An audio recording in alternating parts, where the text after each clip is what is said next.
ಎಸ್ಎನ್ಒ ಈ ಒಂದು ವಿಚಾರಕ್ಕೆ ಸಂಬಂಧಪಟ್ಟಂತೆ ಮಾತನಾಡಲಿಕ್ಕೆ ಕೆಆರ್ಎಸ್ ಪಕ್ಷದ ಅಧ್ಯಕ್ಷರಾಗಿರುವಂತಹ ರವಿಕೃಷ್ಣ ರೆಡ್ಡಿ ಅವರು ದೂರವಾಣಿ ಸಂಪರ್ಕದಲ್ಲಿದ್ದಾರೆ. ಸರ್ ನಮಸ್ಕಾರ. ನಮಸ್ಕಾರ ಸರ್, ಬೆಂಗಳೂರು ನಗರ ಜಿಲ್ಲಾಧಿಕಾರಿ ವಿರುದ್ಧ ಈಗ ಒಂದು ದೊಡ್ಡ ಆರೋಪ ಕೇಳ ಬರ್ತಾ ಇದೆ ಸರ್. ಫೋರ್ಜರಿ ದಾಖಲೆಗಳ ಆಧಾರದಲ್ಲಿ ಪೋಡಿ ಮಾಡಿದ್ದಾರೆ, ಕನ್ವರ್ಷನ್ ಮಾಡಿದ್ದಾರೆ ಎಂಬ ಆರೋಪ ಕೇಳ ಬರ್ತಾ ಇದೆ. ಈ ಒಂದು ವಿಚಾರಕ್ಕೆ ಸಂಬಂಧಪಟ್ಟಂತೆ ಏನ್ ಹೇಳ್ತೀರಾ ಸರ್? ನೋಡಿ, ಈಗ ಅದು ಏನು ಈಗ ಪೋಡಿ ಆಗಿ ಕನ್ವರ್ಷನ್ ಆಗಿದೆ. ಆ ಜಾಗದಲ್ಲಿ ಈಗಾಗಲೇ ಬಿಬಿಎಂಪಿ ಕಚೇರಿ ಇದೆ. ಅದ್ರ ಜೊತೆಗೆ ನಮ್ಮ ರಾಜ್ಯದ ನ್ಯಾಯಮೂರ್ತಿಗಳಾಗಿ, ಒರಿಸ್ಸಾದ ಮುಖ್ಯ ನ್ಯಾಯಮೂರ್ತಿಗಳಾಗಿ, ಸುಪ್ರೀಂ ಕೋರ್ಟ್ ನ ನ್ಯಾಯಮೂರ್ತಿಗಳು ಆಗಿದ್ದಂತ ಜಸ್ಟಿಸ್ ಗೋಪಾಲ್ ಗೌಡ್ರ ಮನೇನು ಈಗ ಅವರು ಪೋಡಿ ಮಾಡಿ ಕನ್ವರ್ಷನ್ ಮಾಡಿರೋ ಜಾಗದೊಳಗಡೆ ಬರ್ತಾ ಇದೆ. 40 ವರ್ಷದಿಂದನೇ ಕನ್ವರ್ಷನ್ ಆಗಿ ಲೇಔಟ್ ಆಗಿರುವಂತ ಜಾಗದಲ್ಲಿ ಈಗ ತರಾತುರಿಯಲ್ಲಿ ಒಂದು 7-8 ತಿಂಗಳಿಂದ ಈಚೆಗೆ ಅಕ್ರಮವಾಗಿ ಯಾವುದೋ ಒಂದು ಸುಳ್ಳು ದಾಖಲೆಗಳು, ಫೋರ್ಜರಿ ದಾಖಲೆಗಳ ಮೇಲೆ ಪೋಡಿ ಮಾಡಿ ಅಲ್ಲಿರುವಂತಹ ಸರ್ವೇಯರು, ADLR, DDLR, AC ಮತ್ತು DC, ಬೆಂಗಳೂರು ಉತ್ತರದ AC, ಬೆಂಗಳೂರು DC ಜಗದೀಶ್, ಇವರೆಲ್ಲ ಒಂದು 5-6 ಜನ ಆ ಅಕ್ರಮದಲ್ಲಿ ನೇರವಾಗಿ ಭಾಗಿಯಾಗಿದ್ದಾರೆ. ಯಾಕೆಂದ್ರೆ ಇಂತಹ ಒಂದು ಬೆಂಗಳೂರು ನಗರದಲ್ಲಿ, ಸಹಕಾರ ನಗರದಲ್ಲಿ ಈ ಹಿಂದೆ ಈಗಿನ ಹಾಲಿ ಕಂದಾಯ ಸಚಿವ ಕೃಷ್ಣ ಬೈರೇಗೌಡರು ಅಧ್ಯಕ್ಷರಾಗಿದ್ದಂತಹ ಸಹಕಾರ ನಗರ ಕ್ಲಬ್ಗೆ ಅಂತ ಹೇಳಿ ಅಲಾಟ್ ಮಾಡಿಸ್ಕೊಂಡಿದ್ದಂತ ಜಾಗ, ಅದ್ರ ಮೇಲೆ ಹೈಕೋರ್ಟ್ ಅಲ್ಲಿ ಒಂದು ದಾವೆ ಇದೆ. ಆ ಜಾಗವನ್ನೂ ಸೇರಿ ಆಟದ ಮೈದಾನ, ಬಿಬಿಎಂಪಿ ಕಚೇರಿ, ಜಸ್ಟಿಸ್ ಗೋಪಾಲ್ ಗೌಡ್ರ ಮನೆಯನ್ನು ಸೇರಿದಂತೆ ಒಂದು 16 ಮನೆಗಳನ್ನೆಲ್ಲ ಸೇರಿ 1 ಎಕರೆ 19 ಗುಂಟೆಯನ್ನ ಅವನು ಯಾವನು ಸರ್ವೇಯರು ಇದು ಖಾಲಿ ಜಾಗ ಇದೆ ಅಂತ ಸರ್ವೆ ಮಾಡ್ಕೊಡ್ತಾನೆ. ಮತ್ತೆ ಅದನ್ನ ADLR, DDLR ಹೇಗೆ ಅದನ್ನ ಅಪ್ರೂವ್ ಮಾಡ್ತಾರೆ.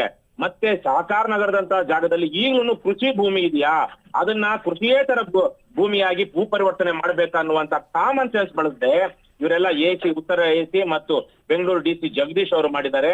ನೋಡಿ, ಒಂದು ಕನ್ವರ್ಷನ್ ಮಾಡಿಸ್ಬೇಕು ಅಂದ್ರೆ ತುಂಬಾ ದೊಡ್ಡ ಪ್ರೊಸೀಜರ್ ಇರುತ್ತೆ, ದಿನಗಳು ತಿಂಗಳುಗಳು ತಗೊಳ್ಳುತ್ತೆ. ಬಹುತೇಕವಾಗಿ ಇಂತಹ ಡೀಲ್ಗಳಲ್ಲಿ ಕಮಿಷನ್ ಇಲ್ಲದೆ, ಲಂಚ ಇಲ್ಲದೆ ಆಗೋದಿಲ್ಲ.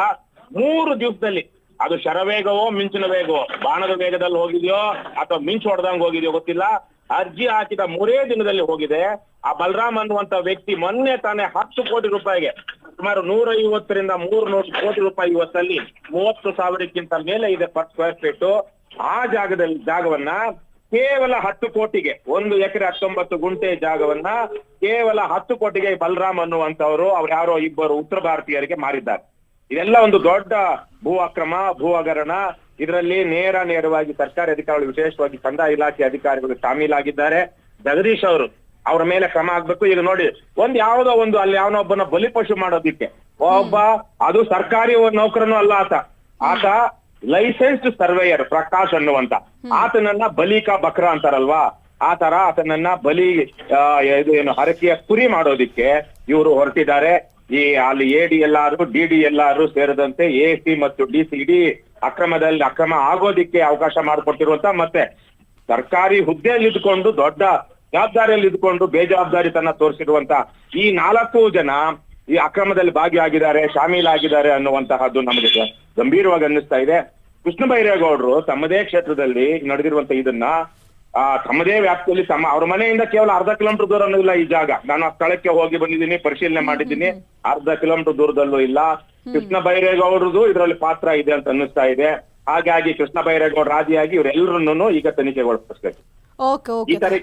ಈ ತರಹಕ್ಕೆ ರಾಜ್ಯಾದ್ಯಂತ ಭೂ ಅಕ್ರಮಗಳು, ವಿಶೇಷವಾಗಿ ಬೆಂಗಳೂರು ನಗರ ಜಿಲ್ಲೆಯಲ್ಲಿ ನೀಚಾತಿ ನೀಚ, ಪರಮಭ್ರಷ್ಟ, ದೇಶದ್ರೋಹಿ, ಜನದ್ರೋಹಿ ಸರ್ಕಾರಿ ಅಧಿಕಾರಿಗಳು ಮತ್ತು ರಾಜಕಾರಣಿಗಳು ರಾಜ್ಯದ ಜನರ ಸಂಪತ್ತನ್ನ ಯಾರ್ಯಾರಿಗೂ 6 ಕಾಸಿಗೆ 3 ಕಾಸಿಗೆ ಮಾರಿ ಈ ಪರಮ ನೀಚರು ರಾಜ್ಯವನ್ನ ಹಾಳು ಮಾಡ್ತಾ ಇದ್ದಾರೆ, ರಾಜ್ಯವನ್ನ ದಿವಾಳಿ ತಂದಿದ್ದಾರೆ. Okay, thank you sir, Freedom TV ಜೊತೆ ಮಾತನಾಡಿದ್ಕೆ.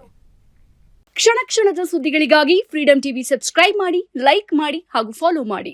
ಹೊಸ ಸುದ್ದಿಗಳ ನೋಟಿಫಿಕೇಶನ್ಗಾಗಿ ಬೆಲ್ ಐಕಾನ್ ಮೇಲೆ ಕ್ಲಿಕ್ ಮಾಡಿ.